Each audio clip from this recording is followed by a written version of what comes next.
আসসালামু আলাইকুম everyone, welcome back to my channel শান্তি কুকিং রেসিপি। আজকে আমি বিকেলের নাস্তার জন্য একদম সহজভাবে আলু দিয়ে নাগেটস তৈরি করে দেখাবো। হাতের কাছে থাকা অল্প কিছু উপকরণ দিয়েই কিন্তু আপনারা সহজেই এই মজাদার নাগেটসগুলো তৈরি করতে পারবেন। বিকেলের নাস্তায় নাগেটস খাওয়ার জন্য, স্ন্যাক্স হিসাবে খাওয়ার জন্য তৈরি করে নিতে পারেন। আশা করছি আজকের রেসিপিটি আপনাদের ভালো লাগবে। যদি ভালো লাগে আমার চ্যানেলটি সাবস্ক্রাইব করবেন আর বেল বাটনটি অন করে রাখবেন আমার পরবর্তী ভিডিও নোটিফিকেশন সবার আগে পাওয়ার জন্য। তাহলে চলুন শুরু করা যাক আজকের রেসিপিটি। এখানে আমি এই রকমের সাইজের 3টা আলু নিয়েছি। আলুগুলোকে আমি সিদ্ধ করে খোসা ছাড়িয়ে একটা বাটিতে নিয়ে নিয়েছি। এখন আলুগুলোকে আমি হাত দিয়ে খুব ভালো করে ম্যাশ করে নিব।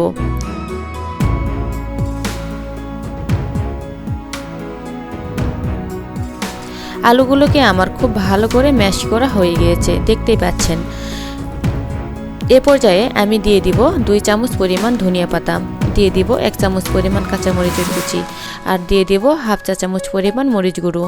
এখন দিয়ে দিব 1 চা চামচ পরিমাণ চাট মশলা, আর দিয়ে দিব হাফ চামচ পরিমাণ লবণ। এখন দিয়ে দিব 2 চামচ পরিমাণ কর্নফ্লাওয়ার, আপনারা চাইলে ময়দাও দিতে পারেন। এখন সব কিছু ভালোভাবে মিশিয়ে নিব। কর্নফ্লাওয়ার বা ময়দা মিশানোর পর যদি আপনারা মনে হয় আলুগুলো বেশি নরম আছে, তাহলে আরও 1 টেবিল চামচ কর্নফ্লাওয়ার দিতে হবে। সব কিছু ভালোভাবে মিশিয়ে নেওয়ার পর দেখতে পাচ্ছেন এখানে একটা পারফেক্ট ড্র তৈরি হয়ে গিয়েছে।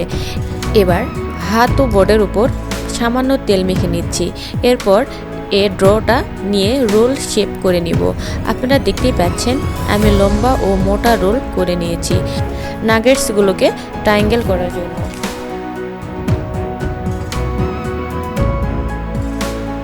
উপর দিকটা কিছুটা চিকন করে নিচ্ছি।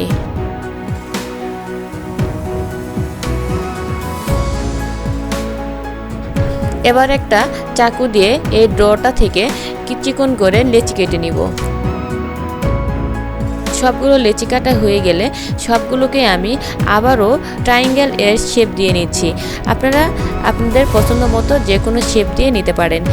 নাগেটসগুলোকে কোটিং করার জন্য একটি পাত্রে 2 চামচ পরিমাণ আটা এবং দিয়ে দিচ্ছি 2 চামচ পরিমাণ কর্নফ্লাওয়ার, আর দিয়ে দিচ্ছি হাফ চামচ পরিমাণ লবণ। এখন পরিমাণ মতো পানি দিয়ে লিকুইড ড্র করে নিব। আপনারা দেখতেই পাচ্ছেন আমি লিকুইড ড্রটা কেমন করে তৈরি করেছি। এবার আমি তৈরি করতে থাকা নাগেটসগুলো থেকে একটা নাগেটস নিয়ে এই লিকুইড ড্র এর মধ্যে দিয়ে কোট করে নিব। একটা কাঁটা চামচ দিয়ে নাগেটসটাকে তুলে নিচ্ছি। এখানে আমি চিকন সিমাই নিয়েছি কোট করার জন্য। সিমাইগুলোকে আমি ভালো করে গুঁড়া করে নিব কোট করার জন্য। এখন নাগেটসটাকে আমি চিকন সিমাইগুলোর মধ্যে দিয়ে ভালো করে কোট করে নিব। আপনারা চাইলে সিমাইয়ের পরিবর্তে ব্রেড ক্রাম্বসও ইউজ করতে পারেন। একইভাবে আমি সবগুলো নাগেটসটাকে সিমাই দিয়ে কোট করে নিয়েছি। এখন এই নাগেটসগুলোকে ভাজার জন্য চুলায় একটা প্যান বসিয়ে হালকা তেল গরম করে নিয়েছি। এখন নাগেটসগুলোকে আমি এক এক করে দিয়ে দিচ্ছি। চুলায় হিটটা মিডিয়াম রেখে নাগেটসগুলোকে ভেজে নিব। এক পাশটা কিছুক্ষণ ভেজে নেওয়ার পর আমি নাগেটসগুলোকে উল্টিয়ে দিচ্ছি। ঠিক একইভাবে আমি কয়েকবার এই উল্টিয়ে পাল্টিয়ে এগুলোকে লালচে করে ভেজে নিব।